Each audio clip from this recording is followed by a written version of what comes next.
ನಮಸ್ಕಾರ ವೀಕ್ಷಕರೇ, ನಾನು ನಿಮ್ಮ ಅಡ್ವೊಕೇಟ್ ಭವ್ಯ. ಕಾನೂನು ಅವಸರ ಯೂಟ್ಯೂಬ್ ಚಾನಲ್ಗೆ ತಮ್ಮೆಲ್ಲರಿಗೂ ಸ್ವಾಗತ. ವೀಕ್ಷಕರೇ, ಇವತ್ತು ನಾನೊಂದು ಹೊಸ ವಿಷಯನ ನಿಮ್ಮೊಂದಿಗೆ ಚರ್ಚೆ ಮಾಡೋದಕ್ಕೆ ಹೊರಟಿದ್ದೀನಿ. ವಿಷಯ ಏನಂತ ನೋಡೋದಾದರೆ ವೀಕ್ಷಕರೇ, ನಾವೆಲ್ಲರೂ ಕೂಡ ಬ್ಯಾಂಕ್ ಅಕೌಂಟನ್ನು ಹೊಂದಿರ್ತೀವಿ. ಆದರೆ ಕೆಲವೊಂದು ಬಾರಿ ಕೆಲವೊಂದು ಬ್ಯಾಂಕ್ ಅಕೌಂಟ್ಗಳು ಫ್ರೀಸ್ ಆಗಿರುತ್ತೆ. ಫ್ರೀಸ್ ಅಂತ ಹೇಳಿದ್ರೆ ಅಕೌಂಟು ಬ್ಲಾಕ್ ಆಗೋದು. ಸೊ ಯಾವ ಒಂದು ಕಾರಣಕ್ಕಾಗಿ ಅಕೌಂಟು ಬ್ಲಾಕ್ ಆಗುತ್ತೆ, ಅಕೌಂಟು ಬ್ಲಾಕ್ ಆಗಿದ್ದಾಗ ಅದನ್ನು ಅನ್ಬ್ಲಾಕ್ ಮಾಡುವುದು ಹೇಗೆ, ಅನ್ಫ್ರೀಸ್ ಮಾಡುವುದು ಹೇಗೆ, ಇದರ ಬಗ್ಗೆ ನಾನು ಸಂಪೂರ್ಣ ಮಾಹಿತಿನ ಈ ವಿಡಿಯೋದಲ್ಲಿ ತಿಳಿಸ್ತಾ ಹೋಗ್ತೀನಿ. ದಯವಿಟ್ಟು ವಿಡಿಯೋನ ಸ್ಕಿಪ್ ಮಾಡದೆ ಕೊನೆಯವರೆಗೂ ನೋಡಿ. ಹಾಗೂ ನೀವೇನಾದರೂ ನನ್ನ ಚಾನಲ್ನ ಮೊದಲನೇ ಬಾರಿ ನೋಡ್ತಾ ಇದ್ದರೆ ದಯಮಾಡಿ ಸಬ್ಸ್ಕ್ರೈಬ್ ಮಾಡಿ. ಇದರಿಂದಾಗಿ ನಾನು ಮಾಡುವಂತಹ ವಿಡಿಯೋಗಳು ನಿಮಗೆ ನೋಟಿಫಿಕೇಷನ್ ಮೂಲಕ ತಲುಪುತ್ತೆ. ನೀವು ಹೆಚ್ಚಾಗಿ ಕಾನೂನು ಮಾಹಿತಿನ ತಿಳ್ಕೊಳ್ಳೋದಕ್ಕೆ ಸಹಾಯ ಆಗತ್ತೆ ಅಂತ ಹೇಳ್ತಾ, ವೀಕ್ಷಕರೇ, ಸರ್ವೇ ಸಾಮಾನ್ಯವಾಗಿ ನಾವೆಲ್ಲರೂ ಕೂಡ ಬ್ಯಾಂಕ್ ಅಕೌಂಟನ್ನು ಹೊಂದಿರ್ತೀವಿ. ಆದರೆ ಕೆಲವೊಂದು ಸಂದರ್ಭದಲ್ಲಿ ಕೆಲವೊಂದು ಕಾರಣಗಳಿಗಾಗಿ ಬ್ಯಾಂಕ್ ಅಕೌಂಟು ಫ್ರೀಸ್ ಆಗಿರುತ್ತೆ. ಹಾಗಿದ್ರೆ ಯಾವ ಒಂದು ಕಾರಣಕ್ಕಾಗಿ ಬ್ಯಾಂಕ್ ಅಕೌಂಟು ಫ್ರೀಸ್ ಆಗುತ್ತೆ ಅಂತ ನೋಡೋದಾದರೆ, ಮೊದಲನೇದಾಗಿ ಅನ್ಪೇಯ್ಡ್ ಪ್ರೈವೇಟ್ ಲೋನ್ಸ್ ಅಂತ ಹೇಳಿ. ಅಂದರೆ ನೀವೇನಾದರೂ ಯಾವುದಾದರೂ ಒಂದು ಪ್ರೈವೇಟ್ ಬ್ಯಾಂಕಿನಲ್ಲಿ ಅಥವಾ ಯಾವುದೇ ಒಂದು ಪ್ರೈವೇಟ್ ಹಣಕಾಸಿನ ಸಂಸ್ಥೆಯಲ್ಲಿ ನೀವು ಸಾಲವನ್ನು ಪಡೆದು ಕಂಟಿನ್ಯೂಸ್ ಆಗಿ ಒಂದು 6 ರಿಂದ 8 ತಿಂಗಳು ಅಥವಾ ವರ್ಷಾನುಗಟ್ಟಲೆ ನೀವು ಕಂಟಿನ್ಯೂಸ್ ಆಗಿ ನೀವು ಒಂದು ಲೋನನ್ನು ಪೇ ಮಾಡದಿದ್ದಾಗ, ಇಂತಹ ಸಂದರ್ಭಗಳಲ್ಲಿ ನಿಮ್ಮ ಅಕೌಂಟು ಫ್ರೀಸ್ ಆಗುವಂತಹ ಸಾಧ್ಯತೆ ಇರುತ್ತೆ. ಇದಾದ ನಂತರದಲ್ಲಿ ಟ್ಯಾಕ್ಸ್ ಡ್ಯೂ, ಅಂದರೆ ನೀವು ತೆರಿಗೆಯನ್ನು ಪಾವತಿ ಮಾಡದಿರುವಂತಹ ಸಂದರ್ಭದಲ್ಲಿ ನಿಮ್ಮ ಅಕೌಂಟು ಫ್ರೀಸ್ ಆಗಿರುವಂತಹ ಸಾಧ್ಯತೆ ಇರುತ್ತೆ. ಇದಾದ ನಂತರದಲ್ಲಿ ಯಾವುದೋ ಒಂದು ಹಣಕಾಸಿನ ಸಂಸ್ಥೆಯೊಂದಿಗೆ, ಒಂದು ಆರ್ಗನೈಸೇಷನ್ನೊಂದಿಗೆ ನೀವು ಹಣಕಾಸಿನ ವಿಷಯವಾಗಿ ಒಂದು ಅಗ್ರಿಮೆಂಟನ್ನು ಮಾಡಿಕೊಂಡಾಗ ಆ ಒಂದು ಸಂಸ್ಥೆಗೆ ನೀವು ಹಣವನ್ನು ಪಾವತಿ ಮಾಡದಿರುವಂತಹ ಸಂದರ್ಭದಲ್ಲಿ ನಿಮ್ಮ ಅಕೌಂಟು ಫ್ರೀಸ್ ಆಗುವಂತಹ ಸಾಧ್ಯತೆ ಇರುತ್ತೆ. ಇದಾದ ನಂತರದಲ್ಲಿ ಸಸ್ಪೇಷಿಯಸ್ ಆ್ಯಕ್ಟಿವಿಟೀಸ್ ಅಂತ ಹೇಳಿ, ಅಂದರೆ ಯಾವುದೋ ಒಂದು ಅನುಮಾನಾಸ್ಪದವಾದ ಒಂದು ಆ್ಯಕ್ಟಿವಿಟೀಸು ನಿಮ್ಮ ಒಂದು ಬ್ಯಾಂಕ್ ಅಕೌಂಟಲ್ಲಿ ನಡೆದರೆ, ಯಾವುದೋ ಒಂದು ದೊಡ್ಡ ಮಟ್ಟದ ಒಂದು ಅಮೌಂಟು ನಿಮ್ಮ ಒಂದು ಬ್ಯಾಂಕಲ್ಲಿ ಇದ್ದಾಗ, ಟ್ರಾನ್ಸಾಕ್ಷನ್ ನಡೆದಾಗ, ಇಂತಹ ಸಂದರ್ಭದಲ್ಲಿ ನಿಮ್ಮ ಅಕೌಂಟು ಫ್ರೀಸ್ ಆಗಬಹುದು. ಇದಾದ ನಂತರದಲ್ಲಿ ಇಲ್ಲೀಗಲ್ ಆ್ಯಕ್ಟಿವಿಟೀಸ್ ಅಂತ ಹೇಳಿ, ಅಂದರೆ ಟೆರರಿಸ್ಟಿಗೆ ಸಂಬಂಧಪಟ್ಟ ಹಾಗೆ, ಗ್ಯಾಮ್ಲಿಂಗಿಗೆ ಸಂಬಂಧಪಟ್ಟ ಹಾಗೆ ನಿಮ್ಮ ಒಂದು ಅಕೌಂಟಲ್ಲಿ ಆ್ಯಕ್ಟಿವಿಟೀಸ್ ನಡೆದಾಗ ನಿಮ್ಮ ಒಂದು ಅಕೌಂಟು ಏನು ಫ್ರೀಸ್ ಆಗುವಂತಹ, ಅಂದರೆ ಬ್ಲಾಕ್ ಆಗುವಂತಹ ಸಾಧ್ಯತೆ ಇರುತ್ತೆ. ಆದರೆ ಇದಿಷ್ಟು ಕಾರಣಗಳಿಗಾಗಿ ಮಾತ್ರ ನಿಮ್ಮ ಅಕೌಂಟು ಬ್ಲಾಕ್ ಆಗೋದಿಲ್ಲ. ಇದನ್ನು ಹೊರತುಪಡಿಸಿ ನಾವು ನೋಡೋದಾದರೆ, ನಿಮ್ಮ ಒಂದು ಬ್ಯಾಂಕ್ ಅಕೌಂಟು ಟ್ರಾನ್ಸಾಕ್ಷನು ಒಂದು 2 ರಿಂದ 3 ವರ್ಷಗಳವರೆಗೂ ನಿಮ್ಮ ಒಂದು ಬ್ಯಾಂಕ್ ಅಕೌಂಟು ಟ್ರಾನ್ಸಾಕ್ಷನ್ ನಡೆಯದಿದ್ದ ಸಂದರ್ಭದಲ್ಲಿ, ಇದರ ಜೊತೆಗೆ ನಿಮ್ಮ ಬ್ಯಾಂಕ್ ಅಕೌಂಟಿಗೆ KYC, ನಿಮ್ಮ ಆಧಾರ್ ಕಾರ್ಡು ಮತ್ತು ಪ್ಯಾನ್ ಕಾರ್ಡನ್ನು ನೀವು ಸರಿಯಾದ ರೀತಿಯಲ್ಲಿ ಅಟ್ಯಾಚ್ ಮಾಡದಿರುವಂತಹ ಸಂದರ್ಭದಲ್ಲಿ ನಿಮ್ಮ ಅಕೌಂಟು ಬ್ಲಾಕ್ ಆಗುವಂತಹ ಸಾಧ್ಯತೆ ಇರುತ್ತೆ. ಆದರೆ ಬ್ಲಾಕ್ ಆಗುವುದಕ್ಕೆ ನಾವು ಕಾರಣವನ್ನು ತಿಳಿದುಕೊಂಡ್ವಿ.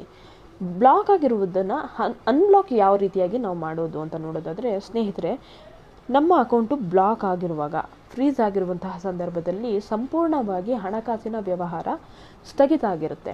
ಅಂದರೆ ನಾವು ಒಂದು ಬ್ಯಾಂಕಲ್ಲಿ ಅಕೌಂಟಿಗೆ ಹಣವನ್ನು ಡೆಪಾಸಿಟ್ ಮಾಡಬಹುದೇ ವಿನಃ ಅದನ್ನು ವಿತ್ಡ್ರಾ ಮಾಡೋದಕ್ಕೆ ಸಾಧ್ಯ ಆಗೋದಿಲ್ಲ, ಮತ್ತು ಟ್ರಾನ್ಸಾಕ್ಷನ್ ಕೂಡ ಮಾಡೋದಕ್ಕೆ ಸಾಧ್ಯ ಆಗೋದಿಲ್ಲ. ಇಲ್ಲಿ ಸಂಪೂರ್ಣವಾಗಿ ಬಂದ್ ಆಗಿರುತ್ತೆ. ಸೊ ಇಂತಹ ಸಂದರ್ಭದಲ್ಲಿ ಯಾವ ಒಂದು ನೀವು ಹೊಂದಿರುವಂತಹ ಬ್ಯಾಂಕಿಗೆ ಹೋಗಿ ಮ್ಯಾನೇಜರ್ ಹತ್ರ ನೀವು ಯಾವ ಒಂದು ಕಾರಣಕ್ಕಾಗಿ ನಿಮ್ಮ ಅಕೌಂಟು ಫ್ರೀಸ್ ಆಗಿದೆ ಅನ್ನೋದನ್ನು ಮೊದಲು ತಿಳ್ಕೊಳ್ಬೇಕಾಗಿರುತ್ತೆ. ಸೊ ಅದರಲ್ಲಿ ನಿಮಗೆ ಬ್ಯಾಂಕ್ ಮ್ಯಾನೇಜರು ಸಂಪೂರ್ಣ ಮಾಹಿತಿನ ತಿಳಿಸ್ತಾರೆ. ನೀವು ಯಾವ ಒಂದು ಕಾರಣಕ್ಕಾಗಿ ನಿಮ್ಮ ಅಕೌಂಟು ಫ್ರೀಸ್ ಆಗಿದೆ, ಹಾಗೂ ನೀವು ಎಷ್ಟು ಮೊತ್ತವನ್ನು ನೀವು ಪೇ ಮಾಡಬೇಕು ಅಂತ ಹೇಳಿ. ಸೊ ನೀವೇನಾದರೂ ಅಲ್ಲೇ ಪೇ ಮಾಡಿದರೆ ನಿಮ್ಮ ಅಕೌಂಟು ಅನ್ಫ್ರೀಸನ್ನು ಮಾಡುವಂತಹ ಸಾಧ್ಯತೆ ಇರುತ್ತೆ.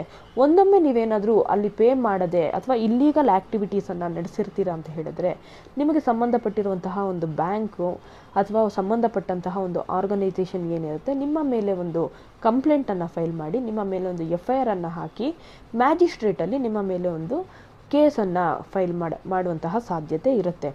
ಇಂತಹ ಸಂದರ್ಭದಲ್ಲಿ ಒಂದು ಏನು ಕೋರ್ಟಿಗೆ ಹೋದಂತಹ ಸಂದರ್ಭದಲ್ಲಿ ನಿಮ್ಮ ಮೇಲೆ CRPC ಸೆಕ್ಷನ್ 451 ಮತ್ತು 457 ಒಂದು ಸೆಕ್ಷನ್ನ ಮೇಲೆ ನಿಮ್ಮ ಮೇಲೆ ಒಂದು ಆ್ಯಕ್ಷನನ್ನು ತಗೊಳ್ಳೋದಕ್ಕೆ ಆಗುತ್ತೆ.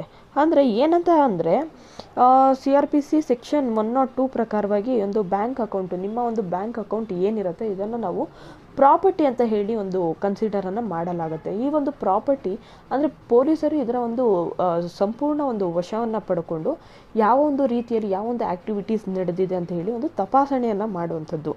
ಈ ಒಂದು ಅಧಿಕಾರ ಯಾರಿಗೆ ಪೊಲೀಸರಿಗೆ ಇರುತ್ತೆ.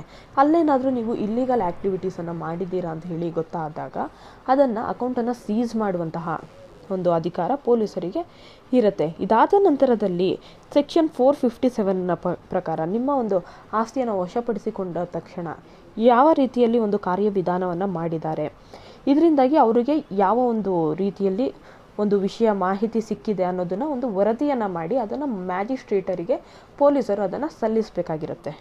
ಇದಾದ ನಂತರದಲ್ಲಿ ಸೆಕ್ಷನ್ 451ರ ಪ್ರಕಾರವಾಗಿ ಮ್ಯಾಜಿಸ್ಟ್ರೇಟ್ನ ಮುಂದೆ ವಿಚಾರಣೆಯನ್ನು ಮಾಡುವಾಗ ಯಾವ ಒಂದು ಕಾರಣಕ್ಕಾಗಿ ಆಗಿದೆ ಅಂತ ಹೇಳಿ ನೀವು ಒಂದು ಸರಿಯಾದ ಮಾಹಿತಿಯನ್ನು ಒಂದು ಮ್ಯಾಜಿಸ್ಟ್ರೇಟ್ನ ಮುಂದೆ ಇಟ್ಟಾಗ ಈ ಒಂದು ಮಾಹಿತಿಗಳನ್ನು ಎಲ್ಲ ಕೂಡ ವಿಚಾರಣೆಯನ್ನು ಮಾಡಿ ಮ್ಯಾಜಿಸ್ಟ್ರೇಟರ್ ಮನದಟ್ಟಾದರೆ ಆ ಒಂದು ಅಕೌಂಟು ಅನ್ಫ್ರೀಸ್ ಮಾಡುವಂತೆ ಆದೇಶವನ್ನು ಹೊರಡಿಸ್ತಾರೆ. ಇಲ್ಲ ಅಂತ ಹೇಳಿದ್ರೆ ಇಲ್ಲೀಗಲ್ ಆ್ಯಕ್ಟಿವಿಟೀಸ್ ಏನಾದರೂ ಸಾಬೀತಾದರೆ ನಿಮ್ಮ ಮೇಲೆ ಒಂದು ಕ್ರಿಮಿನಲ್ ಮೊಕದ್ದಮೆ ಮೇಲೆ ಒಂದು 14 ವರ್ಷಗಳ ಕಾಲ ಶಿಕ್ಷೆಯನ್ನು ವಿಧಿಸುವಂತಹ ಸಾಧ್ಯತೆ ಇರುತ್ತೆ. ಈ ರೀತಿಯಾಗಿ ಅಂದರೆ ನೀವೊಂದು ಕೋರ್ಟ್ನ ಮುಖಾಂತರ ಎರಡು ರೀತಿಯಲ್ಲಿ ನೀವು ಒಂದು ಮೊದಲನೇದಾಗಿ ನೀವು ಒಂದು ಇಲ್ಲೀಗಲ್ ಆ್ಯಕ್ಟಿವಿಟೀಸ್ ಇಲ್ಲದೆ ನಿಮ್ಮ ಬ್ಯಾಂಕ್ ಅಕೌಂಟ್ ಏನಾದರೂ ಫ್ರೀಸ್ ಆಗಿದ್ದರೆ ಮ್ಯಾನೇಜರ್ ಮುಖಾಂತರನೇ ನೀವು ಅನ್ಫ್ರೀಸನ್ನು ಮಾಡಿಸ್ಕೊಳ್ಬೋದು. ಒಂದೊಮ್ಮೆ ಏನಾದರೂ ಇಲ್ಲೀಗಲ್ ಆ್ಯಕ್ಟಿವಿಟೀಸ್ ನಡೆದಿದೆ ಅಂತ ಹೇಳಿದ್ರೆ ಸರಿಯಾದ ಮಾಹಿತಿಯನ್ನು ನೀವು ಮ್ಯಾಜಿಸ್ಟ್ರೇಟ್ನ ಮುಂದೆ ಇಟ್ಟು ಅಲ್ಲಿ ನೀವು ಒಂದು ಕೋರ್ಟಿಗೆ ಒಂದು ಕನ್ವಿನ್ಸನ್ನು ಮಾಡಿಕೊಂಡು ನೀವಲ್ಲಿ ಅನ್ಫ್ರೀಸ್ ಒಂದು ಆದೇಶವನ್ನು ತಗೊಳ್ಬೇಕಾಗಿರುತ್ತೆ. ಈ ರೀತಿಯಾಗಿ ನೀವು ಅನ್ಫ್ರೀಸನ್ನು ಮಾಡಿಸ್ಬೋದು. ಒಂದೊಮ್ಮೆ ಈ ಇಲ್ಲಿಗಲ್ ಆ್ಯಕ್ಟಿವಿಟೀಸ್ ಏನಾದರೂ ಸಾಬೀತಾದರೆ 14 ವರ್ಷಗಳ ಕಾಲ ನಿಮಗೆ ಶಿಕ್ಷೆಯನ್ನು ಕೂಡ ವಿಧಿಸಲಾಗುತ್ತೆ.